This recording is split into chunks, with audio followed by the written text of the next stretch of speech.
Itu, guys. Dan jangan terlalu memikirkan apa kata orang. Apa kata orang? Iya. Karena orang itu tidak membiayain lu. Iya, satu. Ya Dan kan? orang itu memiliki pendapat, opini berdasarkan background dia masing-masing. Iya, benar. Dan background kita kan beda. Kita kan? beda. Ya, Tiap orang backgroundnya beda-beda. Jadi dia Riwayat kehidupannya beda.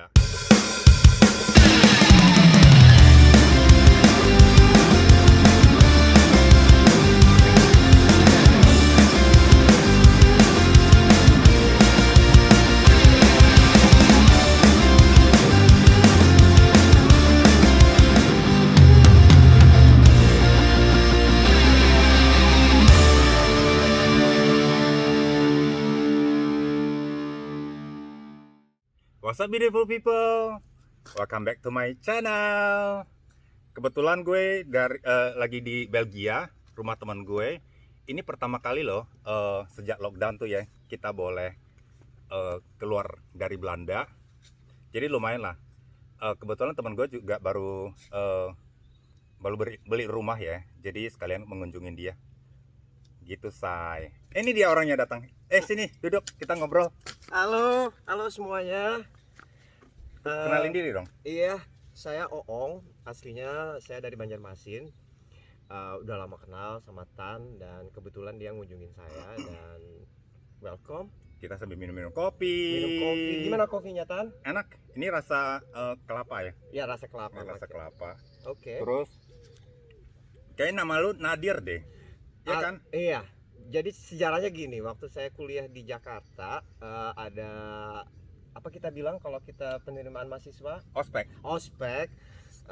Terlalu banyak cewek dulu yang nanya saya, namanya siapa mas? Kebetulan saya lagi lihat majalah tentang Ongki Alexander. Saya cuma jawab aja, nama saya Ongki. Sejak saat itu semuanya manggil saya Ongki. Jadi anggap aja Oong itu nama panggung. Nama panggung. Kayak gue nama asli gue kan Henry. Iya. Nama panggilan kan Tani itu. Jadi kan nama panggung, anggap aja nama panggung. Tapi kadang-kadang orang-orang bilang Oong itu kepanjangan dari orang-orang ngetop loh. Boleh. Gue kenal Oong ini udah lama sebenarnya, udah lebih dari 10 tahun ya. Pasti lebih. Tapi kayaknya kita on and off gitu ya. Kita tuh sebenarnya zamannya kita nakal itu kita suka main-main ke diskotik segala macam. Jadi kenalnya di situ sama guru-guru yang lain. Tapi juga. tidak semua orang ke diskotik disebut nakal kan, Tan? Bener juga sih. Ini netizen loh ini, haters loh ini. Udahan nih gue. Kayaknya gue masih ingat pertama kali gue kenal lu itu, lu dulu kerjanya di kantor ya? Di Elsevier. Elsevier ya? Iya, itu publishing company. Media ya? Media, tapi medianya khusus buat science. Ada majalahnya ya, seingat gue. Jurnal mereka. Jurnal ya. Jurnal. Jadi kalau misalnya Tan sedang mau bikin tesis untuk S2 dan harus di-approve sama profesor-profesor, dia harus kirim itu untuk rilis dulu di suatu publishing. Oke. Gue masih ingat ya zaman dulu ya, gue pernah beli sekali dua kali majalah Elsevier itu. Gue baca itu tentang bisnis, tentang science dan banyak macam. Sebetulnya Elsevier itu terbagi dua, business to business dan science. Kalau mungkin salah satu kita bisa lihat majalah Tempo, majalah Time, mereka juga rilis. Nah itu bagian dari business to business. Sewarna lah sama kayak Tempo gitu. Time dan Tempo. Tapi main bisnis mereka itu adalah science, jurnal science. Oke. Terus seingat gue juga lu keluar ya dari situ ya? Bukan keluar, jadi perampingan karyawan.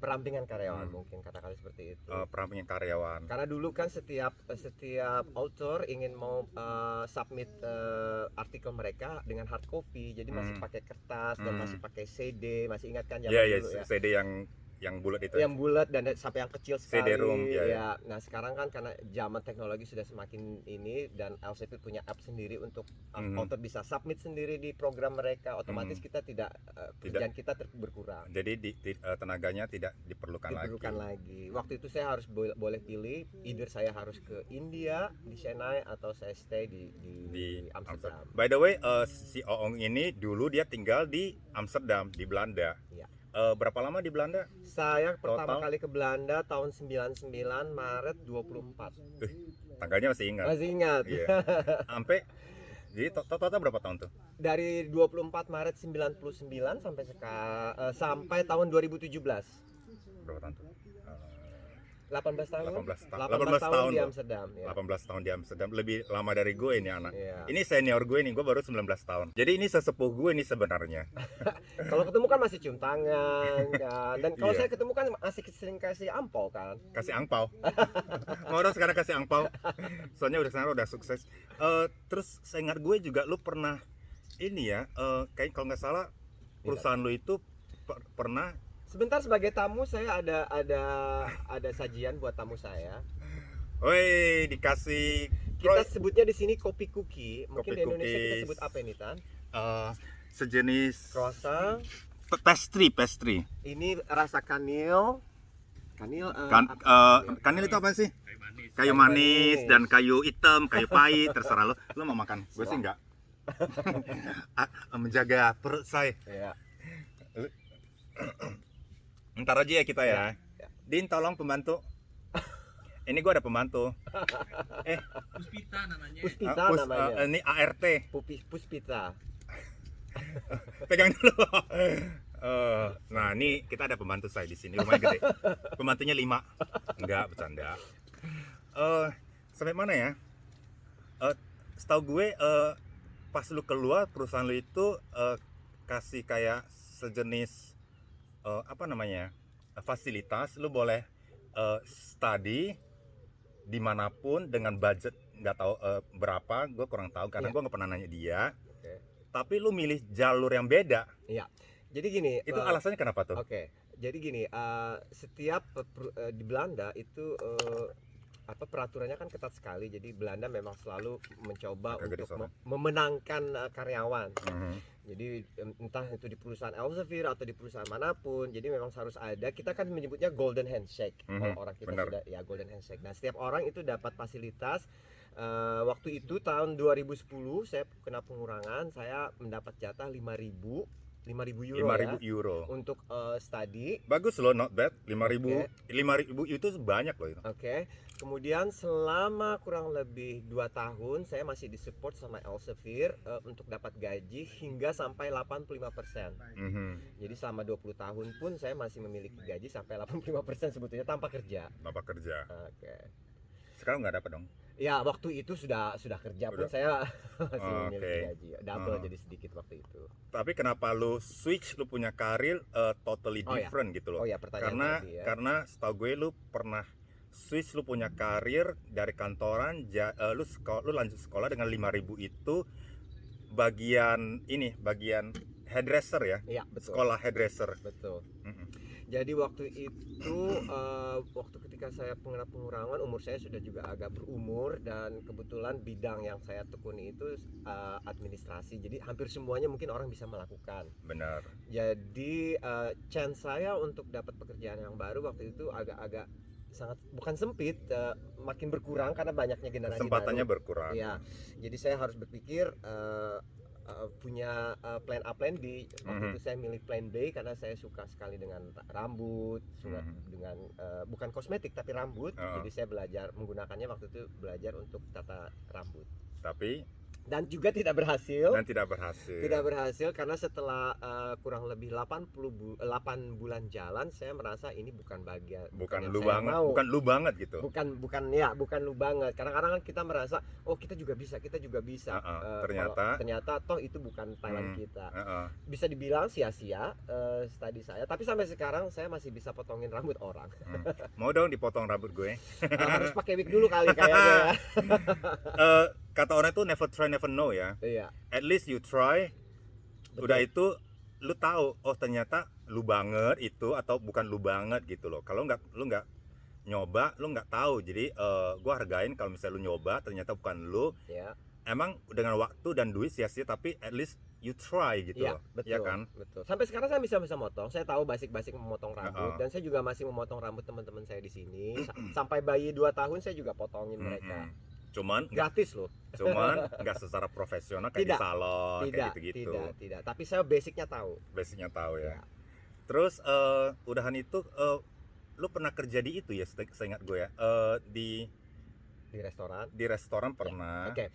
Jadi buat kehidupan di Eropa ini keras sebenarnya. Iya. Jadi teman-teman kalau misalnya bilang wah enak banget, gua banyak sekali dapet komen dari orang teman-teman di Indonesia, wah enak banget sih tinggal di Eropa, enak banget sih tinggal di luar negeri.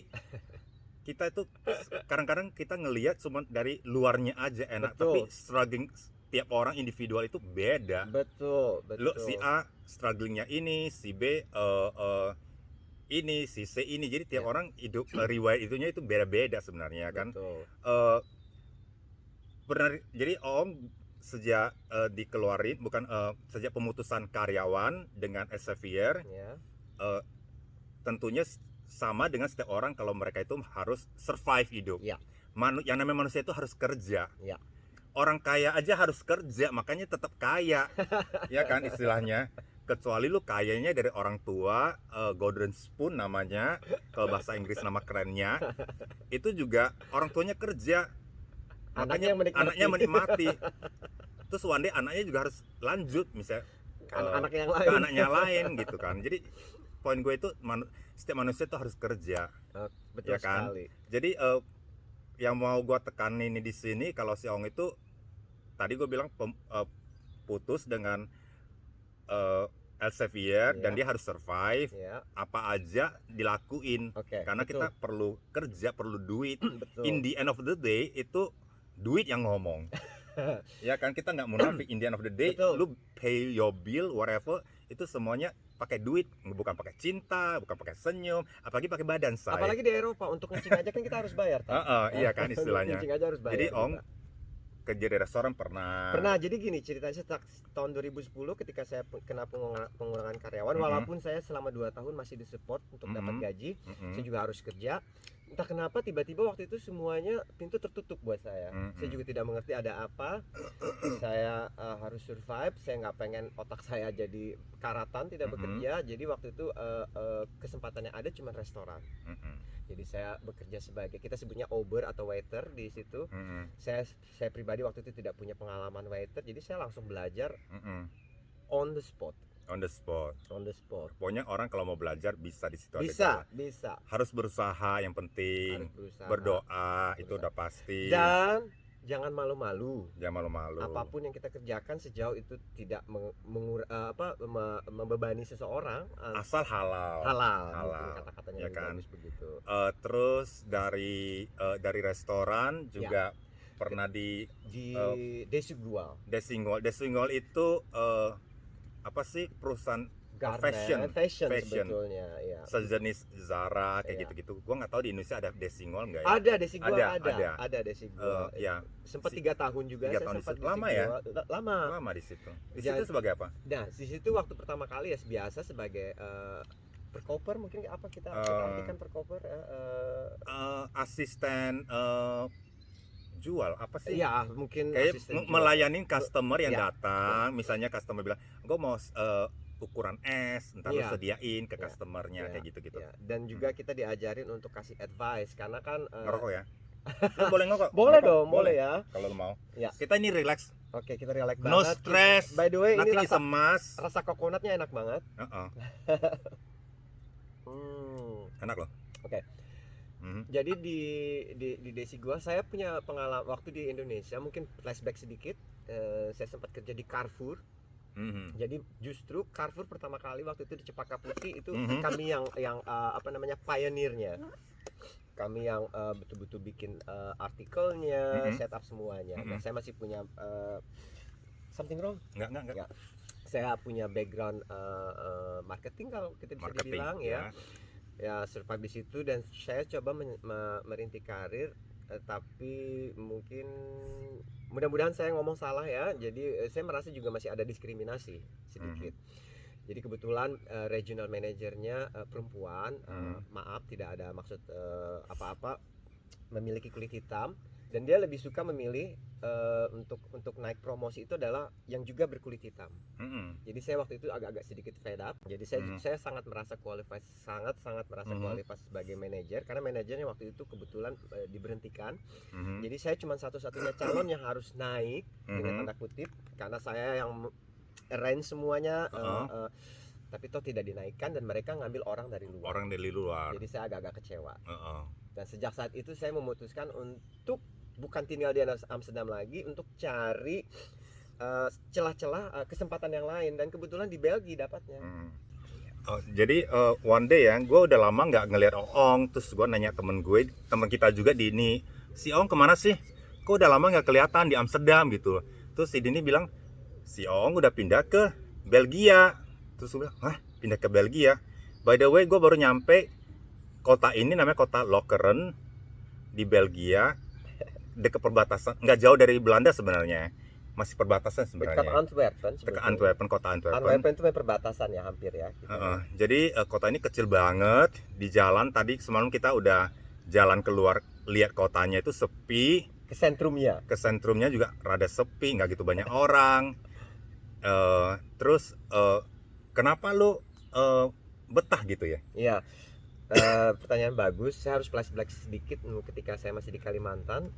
Mungkin ibu saya sendiri juga berpikiran saya harus rela melepaskan anak saya yang satu ini ke kota besar. Dia harus kalah dengan kota besar dan pindah ke Jakarta, kemudian ke Amsterdam, kota besar semua. Dan saya juga waktu itu mengklaim diri saya sebagai city boy sebetulnya.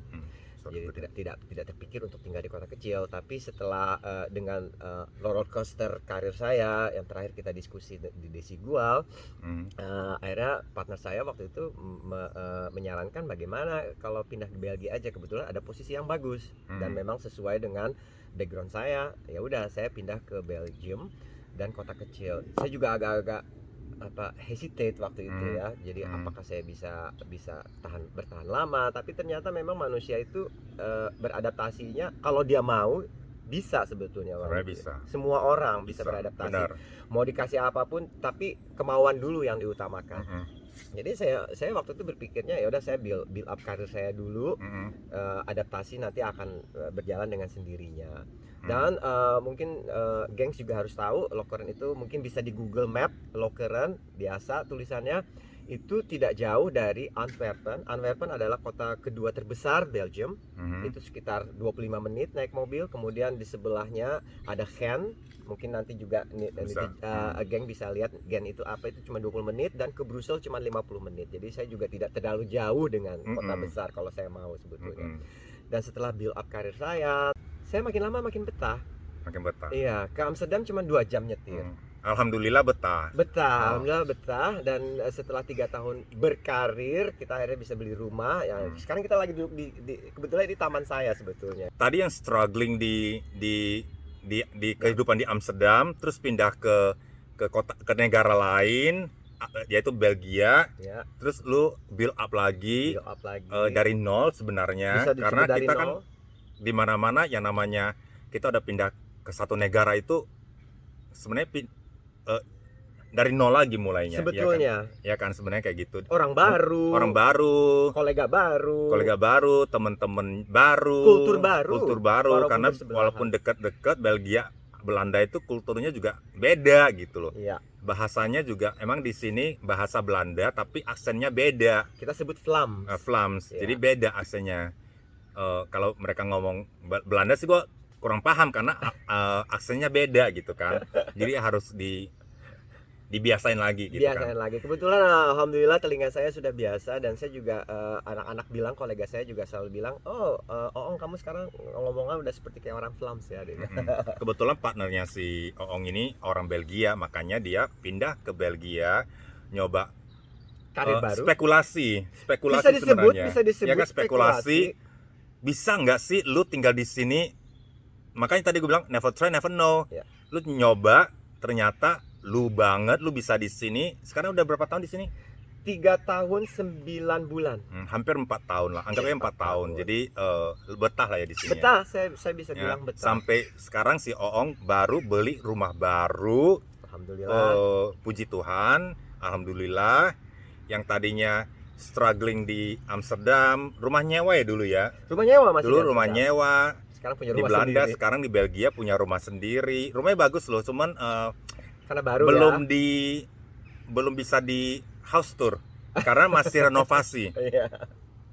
Mungkin 60% udah jadi tapi dalamnya masih berantakan. Jadi ntar lah one day kalau gue balik ke sini lagi, kalau misalnya udah bagus, udah bener-bener totally renov, udah baru, udah totally oke, dan baru bisa di house tour. Kebetulan kolega di sini juga ya baik-baik Baik, mereka. baik-baik. Ya. Jadi di perusahaan yang sekarang itu udah berapa tahun?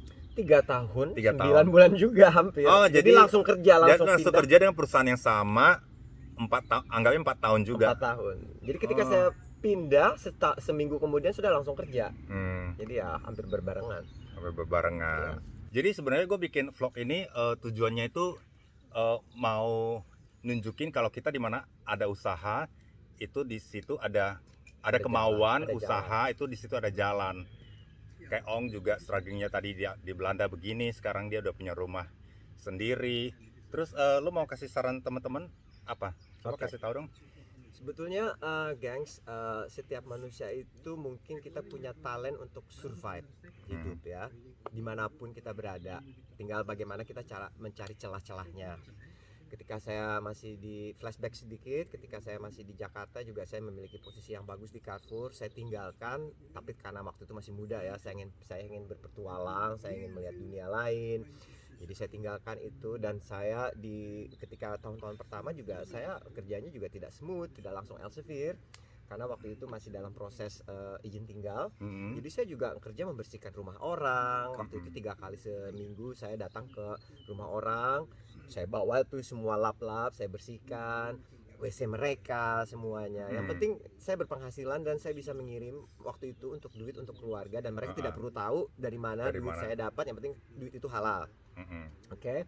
Nah, ketika saya lepas dari pekerjaan Elsevier yang notabene mungkin menurut beberapa orang itu sangat bagus, dan saya harus survive untuk hidup, saya pun memilih untuk kerja di restoran yang tidak pernah bawa nampan. Tadinya saya harus bawa nampan, dan mungkin Tan saya harus sedikit cerita nih Pan. Ketika saya kerja di restoran, di situ tes mental saya benar-benar diuji karena teman-teman kolega saya juga sempat makan di sana. Bagaimana perasaan kamu, kolega kamu yang ketika mereka juga diberhentikan, mereka bisa mendapatkan pekerjaan yang sesuai standarnya atau lebih bagus, datang ke restoran saya, entah itu take away atau duduk sebagai guest, dan saya melayani mereka, menservis mereka. saya menservis mereka. Saya sempat ambil beberapa menit di dapur untuk apa kita bilang ya, untuk cleaning mental saya dulu, bahwa saya bilang, mereka adalah tamu saya, bukan kolega saya. Dan kamu sudah kerja di sini, kamu tidak perlu malu. Saya harus pegang prinsip saya layani mereka dengan senyum, apapun waktu itu gelora hati saya tidak kasih lihat, profesional saya kasih lihat sebagai Uber waiter. Saya tetap ramah terhadap mereka. Setelah mereka pulang pun saya berpikir, wow, I did it, saya nggak malu gitu. Jadi mungkin pada saat itu lu ada rasa kayak Malu. kok selain malu, terus lu kok mereka yang tadinya satu kantor, kok mereka bisa dapatin yang sesuai mereka mau, ya standar mereka lah, standar mereka yang mau, dan saya enggak, lu nya enggak ya. Gitu. Mungkin ada mindernya atau gimana nya gitu kan. Pasti. Sementara gue dapatnya end up-nya itu di restoran. Ya. Bukan berarti restoran itu kerjanya nggak bagus. Tidak, ya sama sekali. Jangan salah paham ya. Jangan salah paham. Karena kita juga banyak temen yang kerja di restoran. Kita appreciate them gitu kan. Ya. Cuman tiap orang kan ada standarnya. Kadang-kadang orang di sini udah puas, sementara kita passion dan cita-citanya tuh pengennya lebih gitu. Tiap orang kan standar kehidupannya beda-beda. Oong tadinya udah yang begini di atas, terus agak turun, terus ketemu kolega yang tadinya sama, terus mereka naik, lu sementara masih di sini gitu kan. Tadi poinnya lu kan seperti itu, kurang lebih seperti itu. Mungkin kalau kita bisa bandingkan seperti film American Beauty, ingat Kevin Spacey ketika dia manajer, sekarang dia harus kerja di McDonald's. Iya benar. Nah kayak gitu. Kurang lebih seperti itu. Jadi pertama, yakinlah bahwa setiap manusia itu mungkin punya talent untuk survive dimanapun mereka berada, entah itu di apapun guru, profesinya. Kedua, janganlah merasa malu itu ditaruh bagian dari hidup kamu, karena kalau kamu selalu merasa malu melakukan ini tidak sesuai standar dengan status sosial yang ada sekarang contohnya Uber, kamu tidak akan bisa survive jadi hidup. Iya. Dan kamu tidak akan bisa sukses. Yang penting halal. Sekali lagi, kita nggak mencolong. Karena kerja di restoran itu juga profesi yang bagus. Iya. Kerja di kantor juga profesi yang bagus. Di mana aja sebenarnya. Ya kan? Dan mungkin perlu saya tambahkan, mungkin ketika saya kerja di Elsevier, lifestyle saya memang sangat beda. Mungkin Tan juga tahu, Iya. saya suka party karena memang untuk support itu saya mempunyai, untuk support kehidupan seperti itu saya punya. Untuk memakai baju yang seharga apapun saya masih punya, bisa support. Waktu ketika di restoran saya walaupun masih bisa support, tapi saya hanya berpikir, akhirnya saya jadi berpikir untuk lebih hemat. Jadi saya merasa apapun sebetulnya gaji kamu, mau kamu dapat 1.000, mau kamu dapat 2.000, 3.000, kamu tuh bisa nanti adaptasi dengan keperluan kamu sendiri sebetulnya. Kalau orang keperluan 2.000 mungkin dia akan memiliki iPhone yang lebih ini, tapi ketika orang yang berpenghasilan 1.000, yang penting komunikasi saya jalan. Ya kan? Tujuan dari iPhone itu kan maksudnya komunikasi. Itu sebagai contoh ya, gengs ya. Oke, gengs, pokoknya kalian kalau belum dapat kerjaan atau yang karena COVID di PHK di mana-mana pun di Indonesia banyak pasti, di Belanda juga, jangan patah semangat, usaha, berdoa. Betul. Ini contohnya yang tadi struggling banget di Belanda pindah ke Belgia, Sekarang memiliki rumah. baru beli rumah beberapa bulan lalu. In the end of the day, your life is happy gitu loh. Apa yang lu cita-citakan dari Indonesia pindah ke sini walaupun beda negara, in the end sekarang hari ini lu senang, ya kan? Gitu, guys. Dan jangan terlalu memikirkan apa kata orang. Apa kata orang? Iya. Karena orang itu tidak membiayain lu, Iya, satu. ya Dan kan? orang itu memiliki pendapat, opini berdasarkan background dia masing-masing. Iya, benar. Dan background kita kan beda. Kita kan? beda. Ya, Tiap orang backgroundnya beda-beda, Jadi dia riwayat kehidupannya beda. dia memiliki opini berdasarkan pengalaman hidup mereka. Iya. Jadi kalau misalnya, oh lu kerja di restoran, aduh, cuekin aja. Iya. Oh, gaji lu lebih kecil dong dari yang kemarin. Karena gitu. kalau lu dengar mereka terus lu nya malu berhenti dari kerjaan, mereka nggak dikasih lu duit. Bukan. Enggak, mereka tuh berarti mereka bukan temen lu. Iya. Karena kalau temen pasti nge-support lu. Oh, Betul. oke lah, lu kerja di restoran atau dimanapun, yang penting lu bisa survive hidup. Iya. In the end of the day semuanya tentang duit, ya kan? Iya. Oke, gengs, sampai sini dulu.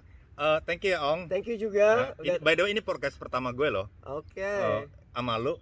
Karena oke. sebenarnya channel gue itu nggak ada podcastnya. Ini podcast oke. pertama gue karena cerita Ong ini inspirasi banget Wow. buat gue. I'm honored dong. Ember.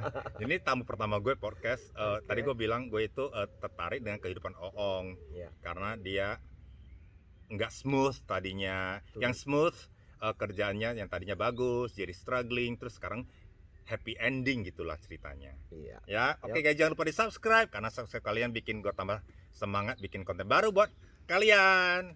Bye, Bye. gengs.